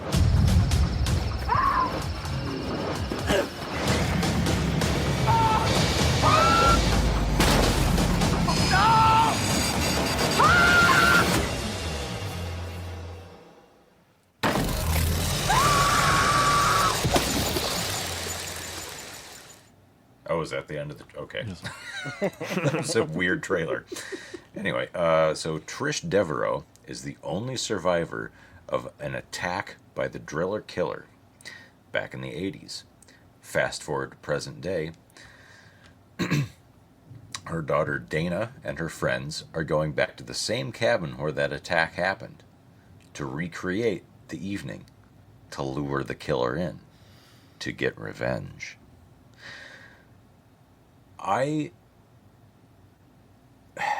Okay, so up until I watched this movie, this episode was making me long for a Tubi redo. Oh, shit. And I started to think that maybe you had actually canceled the entire podcast, that Attack of the Killer podcast is no more, and this whole thing was just an elaborate prank at my expense. This movie's really good. Yeah. Yes. I gave it a 3.5, and had it either committed to being more fully comedic or being more action-based, it could even have bumped it up to a 4. So this is, like, who would have guessed that a 40 years later made-for-TV remake of a, to begin with, kind of mediocre slasher movie could have turned out to be great? But it really leans hard into the feminist angle, because that was kind of the big thing the original was plugged on, was, you know, it's written and directed by women, and it's, you know, the driller killer, you know, it's the sort of you know, his drill is the penis stand-in, and it's all, but it was really on the nose. And this one, the writing makes it even more on the nose, but in a really clever and funny way. Like, there are specifically the pillow fight and shower scenes. Yes. I was rolling. That was so fucking funny, because it does such a brilliant job of inverting that, like, the whole thing with slasher movies with, oh, shower scenes, pillow fights, sleepovers, it's all this male gaze shit. Well, this really makes the men watching think, oh, is this how uncomfortable and weird it feels for women to watch slasher movies? Like, God. And one of the characters, one of the secondary characters, kind of dies of stupidity, you know, running out, like, oh, I'm going to get out of here, and runs out and gets killed. And that's the only time that I really twigged that this kind of slipped back into standard slasher movie convention.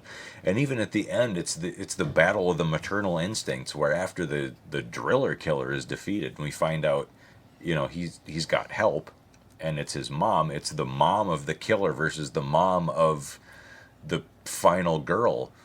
So it's got this, like I said, kind of a maternal angle to it, and I like this has nothing to do with the feminist angle or even being clever, but I love that the killer is incapable of looking anyone directly in the eye.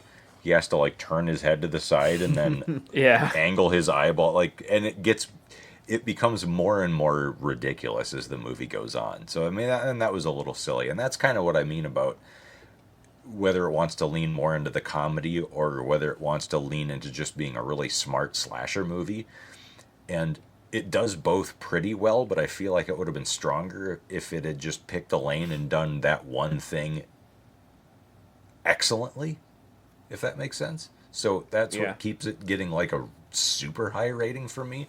But still, like, I was gobsmacked that this was as good as it is. And it is really fucking good. What'd you guys think? Yeah, I'm so glad you said that. Like, I love the first two Slumber Party Massacres. Like, they are very much like two comfort movies that I put on anyme. Yeah, and there's a fun callback to the second one in this too. With the guitar. Guy finds that stupid guitar in the closet and keeps wielding it like it's some kind of weapon, even though it's clearly made of like balsa wood or something. Like, it's not even an actual guitar. Right. And especially like the guitar string kill where the string gets all caught up in the drill and just annihilates his face. It's just so he's like, oh, my drill is suddenly a different kind of weapon. You're right. That was awesome. Yeah. Yeah, I love this movie. I remember, so this premiered the Saturday after Chucky season 1 premiered. And if you listen to Screams from the Basement at all, you will know that that's a fucking hard act to follow, because Chucky is a great show. It's such a good show. Oh my god, yes. I am a Chucky head. I don't think there is a bad movie in that franchise. I love them all. I am a Chucky apologist. And, it's why, like, that is low key the most solid horror franchise of all of them. Like, they're like, even the third one that people say is the bad one is still pretty good. And yeah, like, it's still a solid great. Movie. Yeah. So like, I was already kind of on a sci-fi kick, and I was watching a lot of sci-fi because I was gearing up for Chucky, and I kept seeing the little teasers for this, and I got so excited. I invited Casey over. Like, we literally ordered pizza, and like, we watched this when it premiered on that Saturday night. And they kept all the gore in on that original airing, but they blurred out the guy's butt in the shower scene. Oh. Yep. That was the only edit in the whole movie, was they just pixelated the guy's butt. And I'm like, that is the dumbest thing. I just watched someone get annihilated with a guitar string. Like, his face came off. But yeah, a little butt is too much. I mean, NYPD Blue made us look at Dennis Franz's hairy ass on TV on primetime ABC in the fucking late 80s. Sci-Fi Channel can't show us a hot guy's ass in 2021. Come on. So yeah, I don't know. Like, I don't know if I was expecting like what this movie even was. I knew next to nothing about it going in. It just looked like kind of a generic remake of the original one. And I was like, well, I like the original one, so I'm going to give this a shot. And I was just so pleasantly surprised by what this ended up being. They took the themes of the original and made it even smarter and sharper. Like, yeah. Like, if anything, the original is a little hampered, as like, you know, Amy Holden Jones wanted to make it a feminist horror movie, but and was kind of hampered by Corman. The fact that it was a Corman production. And this one just feels like it's like, no, we're legitimately gonna make this like feminist as fuck. And it just, I don't know, it just commits so hard to that, and it does it in such, like you said, a clever and fun way that I love this movie. It's one of my favorite slashers to come out of the last few years. Oh, easily. Yeah. Yeah, I as well watched this premiere on Sci-Fi, and I had no idea what I was going into, but they did a good job of hyping it up. It was 2021, so what the hell else? What were we doing? We're sitting at home. Drill. Right? Yeah, you know the drill. Good one, Jason. Is that Mike? And I was blown away. Like, right when you get that, I mean, at first the opening scene is fucking great. Just very well shot. The look of it's really cool. The scene, like the opening credits when he's like floating down the water, is beautiful. The killer when he gets put into the lake, and then it had me hooked. And then you get that twist where they pulled all the weapons out from the pillows and the couches, and it's like they were luring him in like a whole like intro to Jason Goes to Hell type of way. I'm like, oh fuck.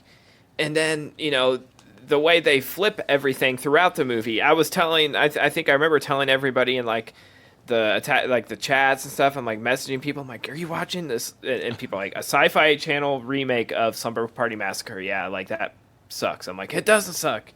And I'm so glad I found a way to sneak it into an episode, because I have been telling people since 21 to watch it, and no one's taken me seriously, because I probably deserve that. But same, honestly. Yeah.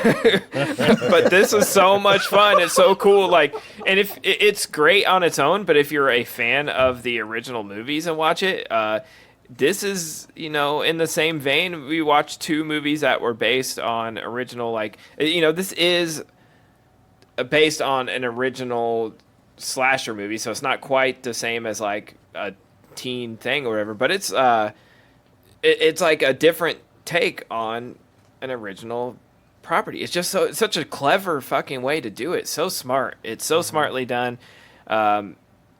It's just way better than it deserves to be for a Sci-Fi Channel original remake of Slumber Party Massacre. It's just fucking great. Jason, you want to go? Yep, I agree with all the things you said, that everyone has said. The smart stuff is great. But like, the characters were all awesome. I thought all the girls were great. Just trying to think. But yeah, still no, because like I couldn't. For me, I fucking hate the driller killer guy. He's so stupid with his stupid face. I'm like instantly. That's the point. He's supposed to be a dumb asshole because he's like the male id. But you don't know that yet. The movie starts with his stupid face, and you're like, "What are you doing? You're a joke." And like, we haven't got to the cool, smart writing yet. You're just showing me your stupid face, and then he dies, and then he dies, and then he's not dead. And I was just like, "Well, that's stupid too." That's every slasher movie ever. I guess I don't like slasher movies anymore. But then, so I can't believe I'm defending one of these teeny-bopper movies against you, who loves everything, and me, who's a cranky old asshole who doesn't like anything made after 1989. That's all true, and it is weird this is happening. No, but so it started really low for me, is all I'm saying. And then because it was written very well and awesomely, it helped me climb back out of the hole that it made for itself for me, is all. But yeah. Sure. Because as it goes on, you realize the whole point, like making the killer still look so dumb is like, oh, that was intentional. I don't love that. I don't love that line. I don't because mind you don't know finding the that out intentions. later on, as long as it's done well. Calling out intentions is rationalizing what you're seeing. I don't love that. Yeah. But like, I still got mad a lot because like you're drilling someone in the face and you're expected to stand there and take it. And then a little nail goes into your left eye and you instantly die. Like, what the fuck?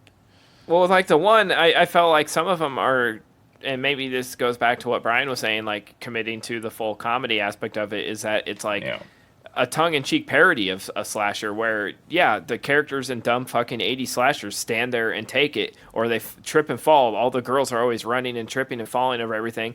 We have that scene later when the girl tries to trap him and she runs out and she trips over a board on the porch and falls. And you guys know how hard it is to start a drill. This guy's like, what? You can't just drill into things. You got to fucking start on it for like an hour to get the damn hole to start. You can't hold up a tin can and just drill through it first and try like it's butter. No. Like Leatherface starting his chainsaw on one pole every time. I know. Well, he's fine-tuned that masterful weapon. Okay. excuse for your favorite movie of all time, but Doesn't he try multiple times in the second one? Like he has to Yeah, it does take him a minute. yank on that thing a little bit. But no, the smart stuff is That's great. why 2's the best. Masturbation joke. Thank you, Brian. The bingo card is filling up. And then in the end, I fucking hated that they killed some of these people they made me like. So they're like So it went back all these down again. actresses. When I looked it up on IMDb, are like from South Africa. yeah, I saw Yeah, that. that's crazy. When the trailer, What the fuck? has like the South African movie Slumber Party Massacre. I'm like, what? Well, because it's directed by Danishka Esterhazy, and she did the Banana Splits movie, which Okay. I'm not going to defend that one. I didn't care for that Yeah, I one didn't very care for that much. one But I actually think she just did a Tubi original. The Kiss of Death. Killer Body Count.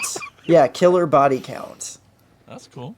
But she was also like one of the main creative forces behind Surreal Estate, which is a like ghosty show that I've heard good things about. I don't know.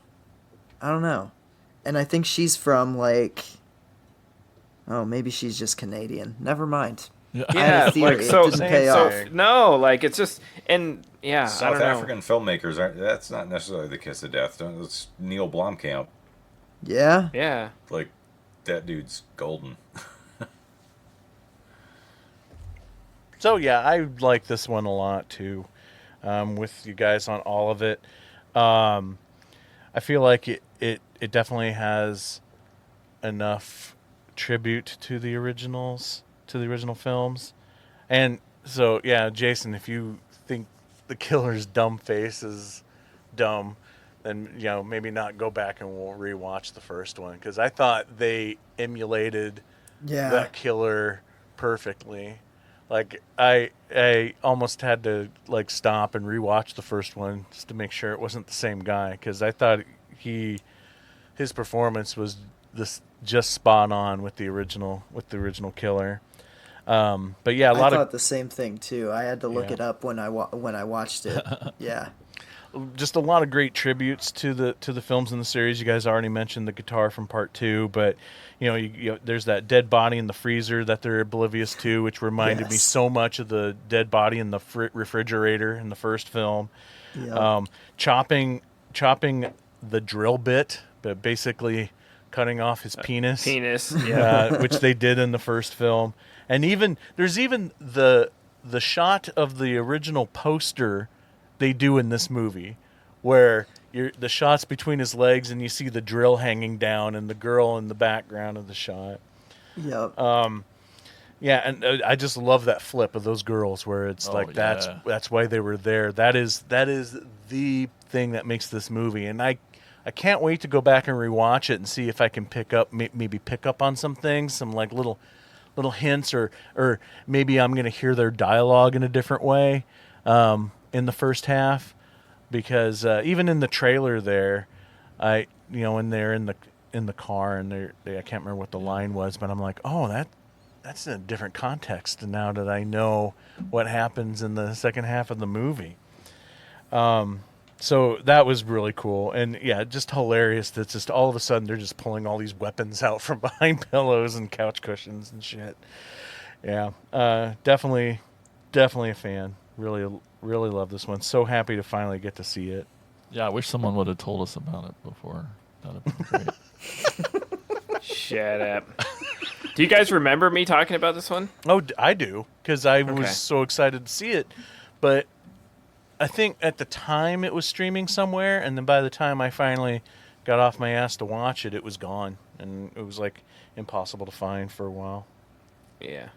You can actually pick this one up on physical media. They have a Blu-ray out of this, which I think is fantastic. I do want it. And Me too. And plus I got to be a completist with the franchise. So. Are there extras on it? Like I wouldn't buy this just to have the movie, but if there was like a commentary track and some, there's an audio commentary with something. director and an alternate ending. Okay. That might interest me enough to pick this one up. $17.99 on Amazon. Oh, not bad. Not a sponsor. Do you have any trivia for this, Tad? There's a lot. Let's see. I mean, one we already talked about. Every film in the Slumber Party Massacre franchise is written and directed by women, which is awesome. Most of Russ Thorne's dialogue is lifted directly from the original film. His wardrobe and mannerisms are also nearly identical. Yep, Canadian tuxedo. Breeny's Space Baby shirt is a reference to Kim's shirt in the Slumber Party Massacre. Nice. This premiered on Sci-Fi Network October 16, 2021, though in an edited format since that network doesn't show uncensored films or shows. The unedited version will appear on Blu-ray and streaming services. So there might be a longer cut than we saw, or maybe that first. I don't know. Let's see. Oh, so the filmmakers initially hoped to include cameos of actors from the first 3 films, but COVID-19 pandemic delayed principal photography, which was scheduled to take place in South Africa. After several months of quarantine, the crew was finally allowed to proceed with filming. However, since the production resumed at the height of the pandemic before rapid tests were even available to the public, travel restrictions prevented anyone who wasn't a citizen from participating in the production. Director Danishka Eshezi, who was Canadian, was the only non-South African member of the crew. So that answers our question. Oh, okay. To prepare to play Russ Thorne, Rob Van Vieren watched clips from the original 1982 film and saw an interview with Michael Villela, the actor who played Russ Thorne in the first film, to get an understanding of how he approached the role. Nevertheless, Van Vieren has been generally praised for his take on the character. He originally auditioned for the role of Dave, who was played by Richard Wright Firth, before getting the role of the driller killer himself, which is sort of crazy. Let's see. Michael Lawrence Potter reached out to the actresses from the Slumber Party Massacre to prepare for his role of John, which in essence is the male equivalent of a Scream Queen. Awesome. Yeah, that's most of the good stuff. So Cool. And that's the thing I've always liked about the original, and I guess this one as well, is, especially at the time frame the original came out, is they never. It's a killer with his own unique weapon that doesn't wear a mask, and they don't bother to try to hide his face or anything. Like when he shows up, you see his face in all its glory. So I always thought that was a unique aspect of the original film. Did we mention the hilarious Guy 1 and Guy 2? Yeah, the little who's on first bit that they do with it. Yeah. Yeah. Guy 2 is dead. All dead is 2 dead. Yeah. I love that, just naming them Guy 1 and Guy 2. Yeah. No, they were both named Guy. There was 1 and then there was 2. Yeah. Yeah. That's not what Ted just said. Okay. So there we go. There's one movie we all can agree on. So we're going to take a quick break, and when we come back, we're going to finish off the show with our last couple of segments. But first, you're going to hear a promo for our podcast network, the Prescribed Films Podcast Network. The PFPN is home to so many great shows like, some show called Screams from the Basement. Hey. Screams from the Basement is a bi-weekly horror podcast in which 2 friends discuss... What's that? They say they're friends.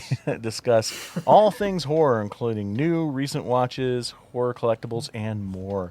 You can check out Screams from the Basement and all the other podcasts at thepfpn.com. We'll be right back.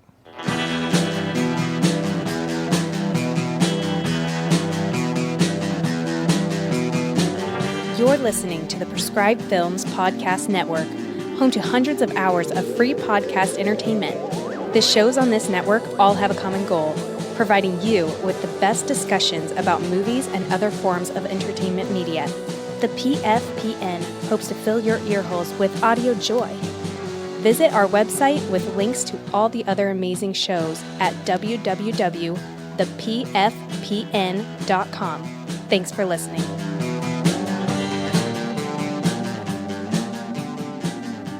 I was just going to say, before we get into shout-outs, I forgot to mention this up front, so I'm going to take a little horror break here and let everyone know that I have a new book out. I did a novelization of The Killer Shrews, which is now available on Amazon. print version, ebook, and free to read if you have Kindle Unlimited. I don't have my physical copies yet, but will in a couple of weeks. If you want to get one direct, you can come see me at Halloweenapalooza or get a hold of me through Facebook. And it also features an interview with the head shrew specialist from the Smithsonian Institute, Dr. Neil Woodman, which I'd have to say is probably the highlight of the whole thing. It was kind of neat that he said yes to that. So, awesome. If you're a fan of the Killer Shrews, check out the novelization. Sweet. I can't wait to get my copy. Okay, so now it's time to hear from you guys, the listeners. Here's Jason with shout-outs. It's time for... Shout-outs! Shout-outs! Shout-outs! Shout-outs! Shout-outs!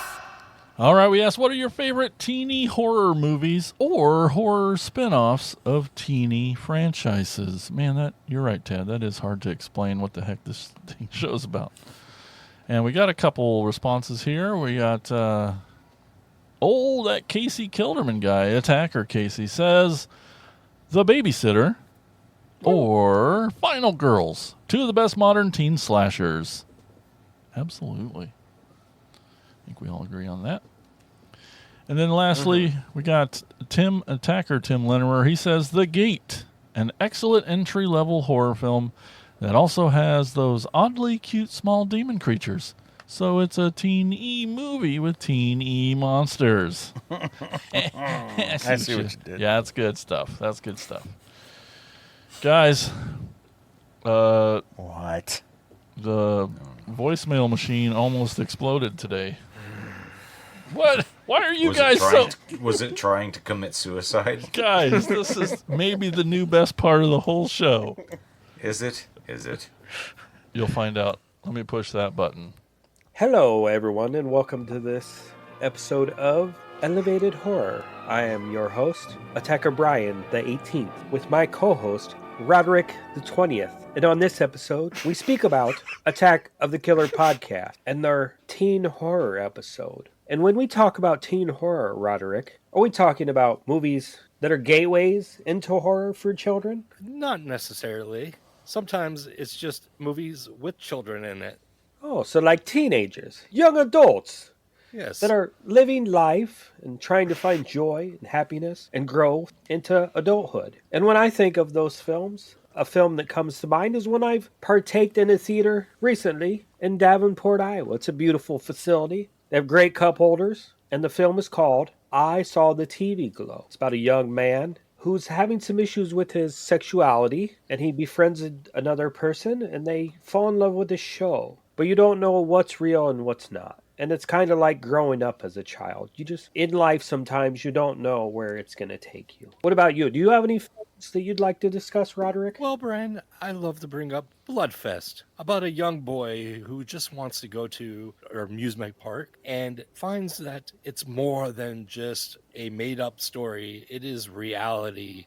My other film I'd like to discuss, a group of teenagers, specifically one girl, and it's about the dangers of being sexual at a very young age. It's called It Follows, and it's about a creature that follows you after you have had sex with someone. So it's discussing the dangers of sexually transmitted diseases in young people, which is an epidemic in this country, I must say. Young pregnancy, but it uses that horror and that fear to maybe help these young adults get further into life without the burden of children. Bravo, Brian.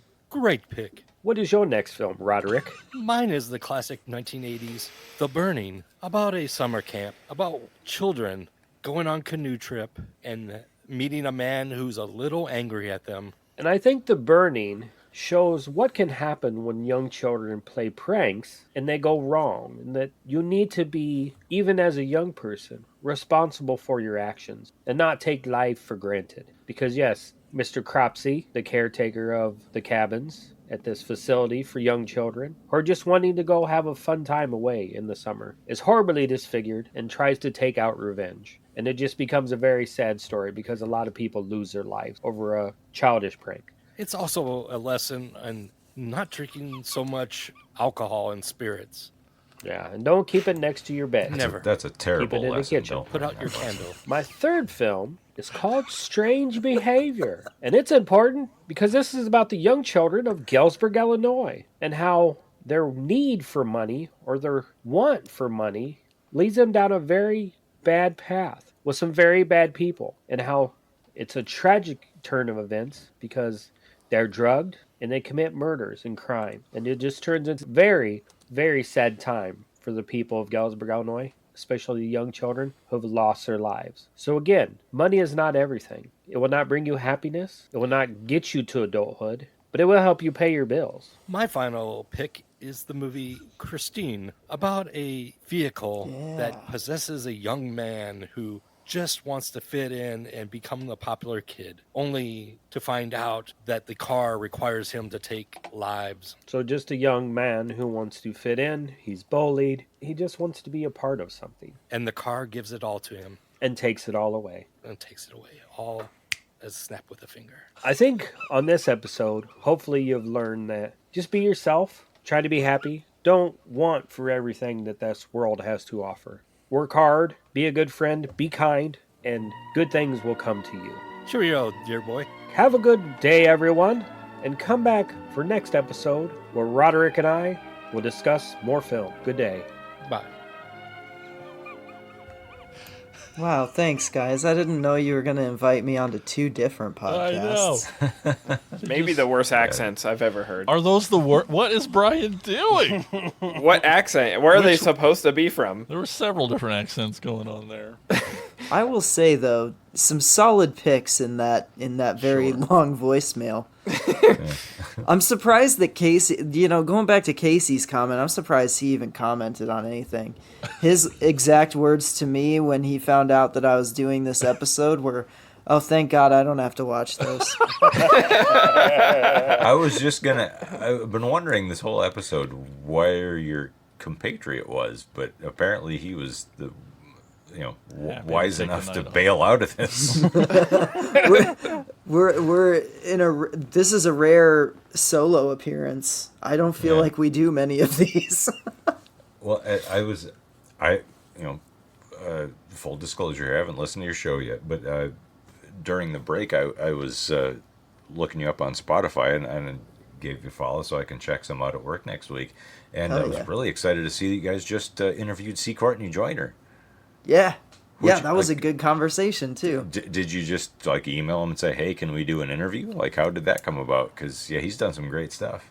Well, we've done some... we've gotten quite a bit of full moon interviews. We actually had Charles Band on the show just a few months ago. And it's just because Casey's just fearless, and he goes into whoever's DMs or emails he wants.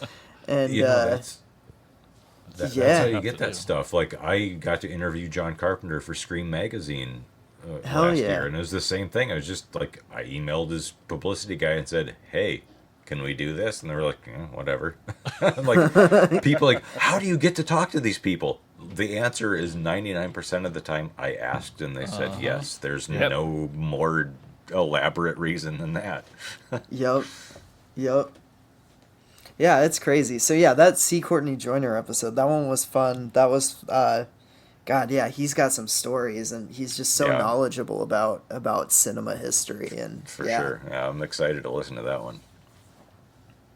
Yeah, so I know you guys are growing in there a lot. I mean, it's funny that there's a second podcast within the middle of our podcast now, but the funny part was Godzilla literally asked me if I had played that yet for you guys. I'm like, no, we just did. They're listening right now. And he says, oh, man, I hope they hate it. LOL. See, so you're only making it worse. But anyway... you can disconnect this phone number at any time. Oh, that's true. But speaking of that phone number, you too can give us a call if you want your voices on the show. You want to start a podcast? Get it on our show. Give us a call at 415-952-6857 or 415-95-AOTKP. Record something, send it to me. We'll put it on the show, and that is shout-outs. Or don't. And now... the moment you've all been waiting for. His Super Psycho Sweet 16 happened in 1932. It's Insane Mike Saunders.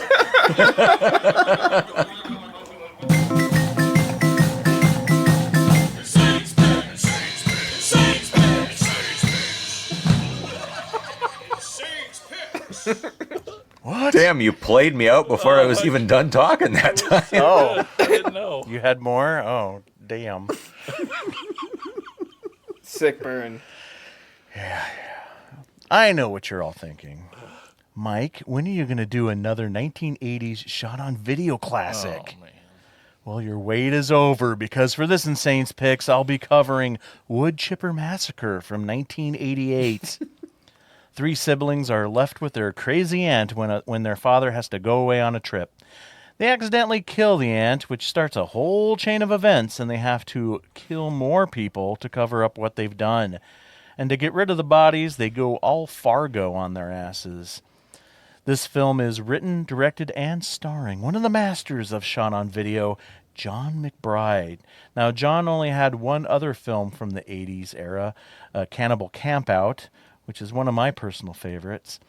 Then he seemed to kind of just left filmmaking altogether. That is until 1996, when he met the Polona brothers and began making films with them, starting with the 1996 film Feeders. Wood Chipper Massacre was slightly inspired by a true story that happened in Connecticut, which is John McBride's home state. Richard Crafts of Newton, Connecticut, killed his wife, and to cover it up, he put her body through the wood chipper. Wood Chipper Massacre was shot in 2 months with a budget of only $400. And it is more of a comedy than a horror, so there's little to no gore, and the kids seemed more concerned about getting the lawn mowed before Dad comes home than the fact that they've been going around killing people. So, as long as you keep it in mind and go in not expecting a straight horror movie, but more of a goofy comedy, then you're going to have a great time with Wood Chipper Massacre.